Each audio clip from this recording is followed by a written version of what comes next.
Assalamualaikum warahmatullahi wabarakatuh. Halo adik-adik, bagaimana nih kabarnya? Semoga sehat selalu ya. Kembali lagi bersama saya Rifki Dian Hasna. Kali ini saya akan membahas materi dan juga nanti beberapa soal juga akan saya bahas. Materi yang saya bahas yaitu tentang garis dan sudut. Garis dan sudut ini merupakan materi pembelajaran SMP. Yuk, tanpa berlama-lama, kita coba bahas yuk. Kita coba pelajari sama-sama. Di sini ada pengertian garis dan sudut. Jadi kan kalau garis itu pengertiannya itu adalah kumpulan titik-titik yang beraturan dan berkesinambungan. Jadi itu titik-titik kalau kita buatnya secara beraturan kemudian berkesinambungan satu dengan yang lainnya. Nah, nanti tuh bisa akan membentuk sebuah garis seperti itu. Sedangkan kalau sudut itu merupakan daerah yang terbentuk dari dua buah sinar garis yang bertemu di satu titik pangkal yang sama. Misalkan saya punya sinar garis yang seperti ini satu, ini dua. Nah, bertemunya tuh di titik yang tengah. Nah, ini bisa dikatakan adalah sudutnya.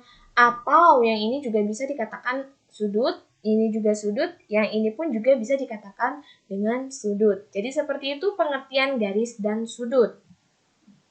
Kemudian, di sini hubungan antar garis ada 4. Yang pertama adalah garis sejajar, garis berimpit, garis saling berpotongan, dan garis saling tegak lurus. Kalau misalkan garis sejajar itu adalah dua garis yang posisinya itu sama. Ya, yang posisinya itu sejajar nih. Misalkan kayak garis K sama garis L. Kedua garis ini tuh menghadap serong ke atas. Nah, karena posisinya sama, maka disebut dengan garis sejajar. Atau yang M dan N, dia sama-sama garisnya itu menghadap ke arah kanan. Berarti garis M dan garis N ini bisa dikatakan sebagai garis sejajar. Yang kedua ada garis berimpit. Garis berimpit ini adalah dua buah garis yang posisinya sama, letaknya sama, dan dia tuh nempel. Jadi tuh letaknya tuh sama, jadi tuh terkesan kayak, oh ini tuh cuma satu garis, padahal ini ada dua garis, yaitu garis M dan garis N. Karena memang letaknya itu nempel, jadinya dianggapnya satu garis. Kemudian untuk yang ketiga, ada yang namanya garis saling berpotongan. Garis saling berpotongan yaitu adalah dua buah garis, di mana nggak ada aturannya yang satu garisnya kemana, yang satu garisnya kemana, bebas. Yang penting dia bertemu di satu titik perpotongan, yang ini nih. Ini namanya garis saling berpotongan. Kalau tidak bertemu di satu titik alias tidak berpotongan, ya maka bukan disebut garis saling berpotongan.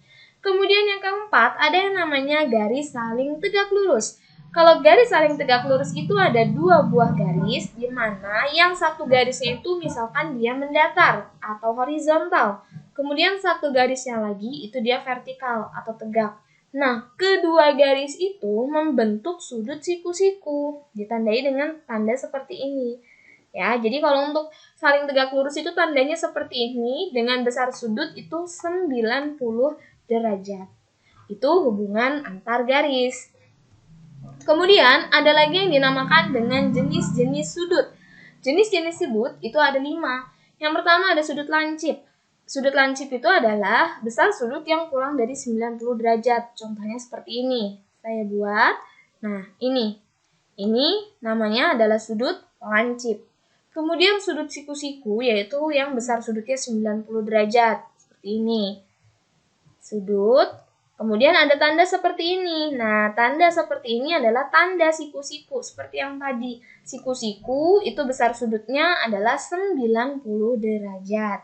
Kemudian untuk yang ketiga ada yang namanya sudut tumpul. Sudut tumpul itu adalah besar sudutnya lebih dari 90 derajat. Contohnya kayak bagaimana? Misalkan seperti ini.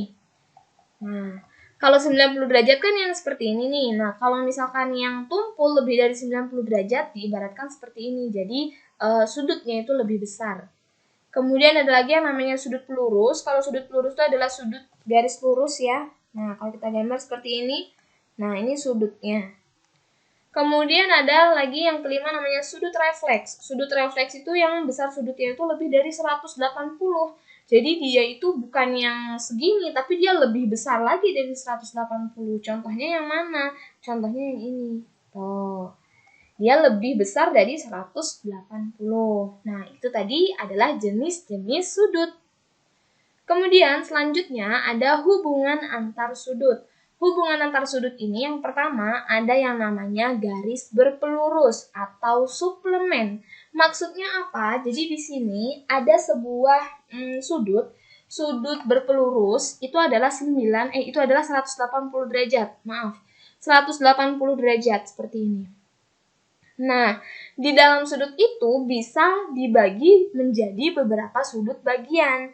Intinya misalkan kalau di gambar ini kan dibagi menjadi dua sudut ya. Ada sudut A, ada sudut B. Karena dia berpelurus, artinya sudut A itu ditambah sudut B hasilnya adalah 180.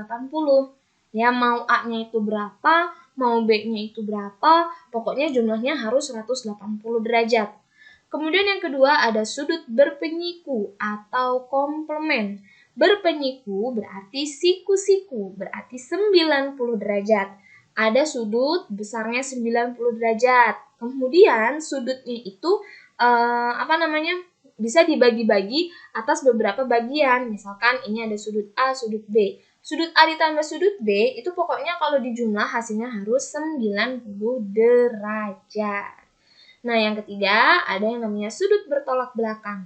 Sudut bertolak belakang itu adalah sudut yang saling membelakangi. Besar sudut bertolak belakang itu adalah sama besar. Contohnya apa? Di sini sudut AOC bertolak belakang dengan sudut BOD. AOC itu mana sih? Nah, AOC berarti dia yang sini, ya. Cara penyebutan sudutnya itu seperti itu, dari pinggir, tengah, pinggir lagi. AOC. Bertolak belakang dengan BDO, sudut BOD. Berarti yang ini. Nah, karena saling bertolak belakang, maka kedua sudut ini sama besar. Kemudian ada lagi nih, sudut AOD sama AOD. Oke, yang ini sudutnya. Dia bertolak belakang dengan sudut BOC. Nah, ini juga dia sama besar sudutnya. Kemudian ada lagi teori yang terakhir yaitu hubungan sudut-sudut pada dua garis sejajar. Jadi di sini ada dua garis sejajar, misalkan ada di sini kita sebut garis A dan garis B. Nah, di garis A ini membentuk beberapa sudut, ada A1, A2, A3, A4. Dan di sudut B ini dan di garis B ini membentuk beberapa sudut sama sudut B1, B2, B3, B4. Sudut-sudut ini yang pertama ada yang namanya sudut sehadap. Sudut sehadap itu artinya adalah sudut yang mempunyai posisi yang sama atau sehadap. Contohnya yang mana? Yang ini. Sudut A1 dengan B1. Dia letaknya sama-sama di atas, sama-sama di bagian luar, sama-sama di bagian kanan. Bukan di bagian luar ya, di bagian kanan. Nah, ini namanya adalah sudut sehadap. Ada lagi yang namanya sudut luar berseberangan. Sudut luar berseberangan itu contohnya gimana? Contohnya ini, misalkan sudut A3 dengan sudut B1. Nah, jadi dia letaknya itu sama-sama di luar. Yang A itu di luar karena letaknya di sebelah kiri, yang B juga di luar karena letaknya di sebelah kanan. Tapi dia berseberangan. Yang satunya di bawah, yang satunya di atas. Tuh, berseberangan. Jadi seperti itu maksudnya. Sedangkan kalau misalkan sudut dalam berseberangan, itu contohnya yang mana? Contohnya yang ini. Misalkan A1 dengan B3. Ya. Jadi dia letaknya sama-sama di bagian dalam sudut, tapi sama dia berseberangan. Kemudian ada lagi yang namanya sudut dalam sepihak. Sudut dalam sepihak itu contohnya, ini saya hapus dulu. Sudut dalam sepihak itu contohnya A1 dengan B4. Dia sama-sama di dalam dan dia sama-sama di atas. Ya. Kemudian sudut luar sepihak itu berarti kebalikannya. Dia sama-sama berada di luar dan dia sepihak, sama-sama di bawah. Atau yang di atas ini juga boleh. Seperti itu. Itu untuk teori garis dan sudut. Nah, sekarang kita akan menjawab beberapa pertanyaan tentang garis dan sudut, ya. Nih, di sini pertanyaan yang pertama, perhatikan gambar di bawah ini. Tentukan nilai X. Oke, kita lihat.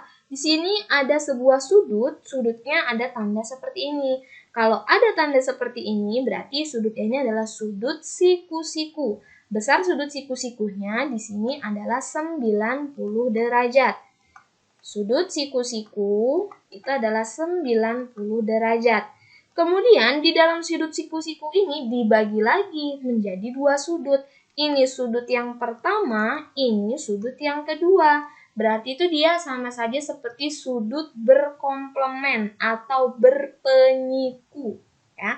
Cara ngerjainnya gimana? Ya udah, cara ngerjainnya berarti kita tambah aja. Sudut 1 kita tambah dengan sudut 2. Berarti besarnya harus 90 derajat. Berarti kalau saya tulis sudut 1 ditambah sudut 2, hasilnya adalah 90 derajat. Sudut satunya berapa? Sudut satunya udah ketahuan tuh, 45 derajat. Sudut 2-nya berapa? Oh, sudut 2-nya 3x derajat. Nanti kita akan mencari nilai x-nya. Berarti 90 derajat. Ini 4x-nya saya pindahkan ke ruas yang sebelah kanan. Jadi 3x sama dengan 90 derajat dikurang 45 derajat. Berarti 3x sama dengan 90 dikurang 45 itu adalah 45 derajat. Berarti x-nya adalah 45 derajat dibagi 3. Hasilnya adalah 15 derajat. Jadi bisa ketemu kalau nilai x-nya itu adalah 15 derajat. Seperti itu. Kita lanjut lagi, masih ada soal yang bisa kita bahas. Nah, perhatikan gambar di bawah ini. Tentukan besar sudut SPR. Oke, SPR itu yang mana sudutnya? Kita lihat. S yang ini, P yang bawah, R yang ini. Oke, berarti kita disuruh mencari sudut yang ini. Oke, sudut yang ini nggak ketahuan dong. Di sini cuma ada 8x aja. Berarti caranya gimana? Caranya kita harus ketemu nilai x-nya ini dulu supaya kita bisa menghitung sudut SPR. Caranya kurang lebih sama kayak nomor sebelumnya. Ini ada tanda siku-siku, artinya ini adalah sudut berpenyiku. Anggap saja ini sudut yang pertama, kemudian ini sudut yang kedua. Berarti sudut 1 ditambah dengan sudut 2 itu adalah 90 derajat. Sudut satunya ini adalah 8x derajat. Ditambah sudut 2, sudut 2-nya adalah 10x derajat. Sama dengan 90 derajat. 8x itu bisa ditambah sama 10x. Jawabannya adalah 18x derajat. Sama dengan 90 derajat. Kita bisa mencari x derajatnya, caranya adalah 90 derajat dibagi dengan 18. Jadi gitu kita harus cari tahu 18 dikali berapa supaya jadi 90. Jawabannya itu adalah 5. Kenapa? Kita cek 18 dikali 5. 8 dikali 5, 40, tulis 0, simpan 4. 5 dikali 1, 5, ditambah 4, 9. Berarti betul ya, jawabannya di sini adalah 5 derajat. Nah, sampai di sini apakah sudah selesai? Belum, karena pertanyaannya di sini adalah besar sudut SPR. Oke, berarti besar sudut SPR. Oke, SPR di sini adalah 8x, berarti sudut SPR sama dengan 8x derajat.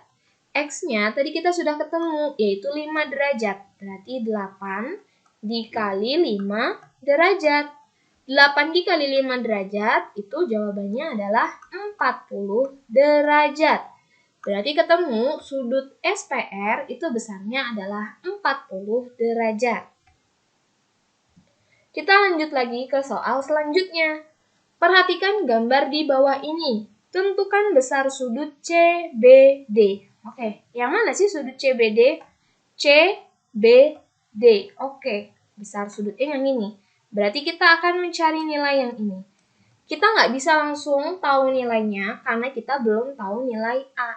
Jadi caranya sama seperti sebelumnya. Kita harus cari nilai A-nya dulu. Kita harus cari variabelnya dulu, nilainya itu berapa. Baru kita bisa mencari sudut CBD. Oke, sekarang kita lihat. Kalau di gambar, ini tuh dia namanya bukan sudut berpenyiku ya, karena dia tuh garis lurus. Kalau garis lurus berarti ini namanya bukan sudut berpenyiku, tapi sudut berpelurus atau bersuplemen ya. Sudut berpelurus atau sudut bersuplemen itu besar sudutnya adalah 180 derajat. Nah, ini dibagi menjadi berapa sudut? 1, 2. Oke, dibagi menjadi 2 sudut. Pokoknya 2 sudut ini kalau ditambah hasilnya itu adalah 180 derajat. Oke, berarti ini sudut 1 ditambah sudut 2 itu hasilnya adalah 180 derajat. Sudut satunya berapa? 2A derajat. Sudut 2-nya berapa? 4A derajat. Sama dengan 180 derajat. Sekarang kita jumlahkan. 2A ditambah 4A. 2 ditambah 4 itu 6. Berarti 6A derajat. Sama dengan 180 derajat. Berarti A derajatnya itu adalah 180 derajat dibagi dengan 6. Nah, sama saja nih. 18 dibagi 6. Itu dapatnya adalah 3. Tambahin 01. Oke, jadi 30 derajat. Sampai di sini apakah sudah selesai? Belum, karena pertanyaannya tadi adalah besar sudut CBD. Oke, saya tulis di bawah saja sudut CBD. Itu besarnya adalah 4A derajat. Kita udah dapat nilai A derajatnya yaitu 30 derajat. Berarti 4 dikali 30 derajat. 4 dikali 30 derajat jawabannya adalah 120 derajat. Jadi ketemu nih sudut CBD besarnya adalah 120 derajat. Oke, selanjutnya ini adalah soal terakhir tentang garis. Pada gambar berikut, garis G sejajar dengan H, dipotong oleh garis K. Jadi yang sejajar itu yang ini, G dengan H. Di sini membentuk beberapa sudut, ada G1, G2, G3, G4. Kemudian untuk yang H juga sama, ada H5, H6, H7, H8. Pertanyaannya adalah pasangan sudut luar sepihak. Oke, saya tulis di sini. Sudut luar sepihak. Yang mana sudut luar sepihak? Oke, kita cek. Berarti dia beradanya di luar ya. Misalkan yang G. Nah, yang ini nih. Ini kan berada di luar G4. Berarti dia sepihaknya dengan yang mana? Dengan yang H5. Berarti ini yang ini. Sepihak. Ya, kemudian apalagi yang sepihak yang sama-sama di luar? Yang ini, G1 sepihak dengan H6 karena dia letaknya sama-sama di bagian luar atas. Berarti ada 2 nih yang sepihak. Berarti dia sudut G4 dengan sepihaknya dengan siapa tadi? Sudut G4 yaitu dengan sudut H5. Kemudian yang kedua itu ada sudut G1, sepihaknya dengan siapa? Sepihaknya dengan sudut H6. Berarti di sini sudut H6. Oke, nah demikianlah pembahasan materi dan juga pembahasan soal tentang garis dan sudut. Semoga bermanfaat. Jangan lupa saksikan video-video lainnya dan nanti setelah ini pun saya akan membuat video khusus membahas soal tentang garis dan sudut. Jangan lupa ditonton. Terima kasih semuanya. Saya akhiri. Wassalamualaikum warahmatullahi wabarakatuh.